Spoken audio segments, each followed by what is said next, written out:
तुम्हाला अपेक्षित असणारा पक्षप्रवेश अजून तरी नाही, सांगलीमधून आणखी पक्षप्रवेश होणार का या प्रश्नावर फडणवीसांचा मिश्किल वक्तव्य। जयंत पाटील यांच्यावरून फडणवीसांनी हे मिश्किल वक्तव्य केलंय। माझ्या पक्षप्रवेशासाठी मुख्यमंत्र्यांकडे कोणी अर्ज केला होता का असं मिश्किल उत्तर यावर जयंत पाटील यांनी दिलंय। तुम्हाला जो प्रवेश अपेक्षित आहे तो आमच्या मनामध्ये सध्या तरी नाही।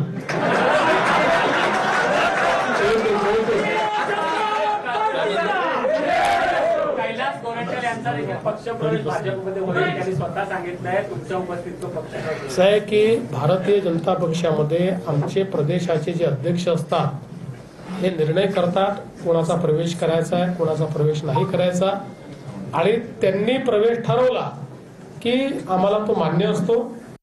आता तिकडे जायची, सत्तेत जायची प्रथा सुरू झालेली आहे, नवीन पद्धत सुरू झालेली आहे। त्यामुळं त्यांच्या दृष्टीनं माझी तर विनंती आहे त्यांना की राज्य चालवण्याला त्यांनी जास्त महत्त्व द्यावं। आता सत्ता 238 आमदार आलेले आहेत, त्यामुळे अधिक अपेक्षा करण्याची गरज नाही। त्यांना काय अर्ज कोणी केलं होतं का काही कळतच नाही। आता तुम्हीच त्यांना प्रश्न विचारताय म्हटलं त्याला उत्तर देणं त्यांना नाईलाजाने आवश्यक आहे। आता तुम्हीच प्रश्न जर विचारला तर ते बिचारे मुख्यमंत्री तरी काय म्हणणार।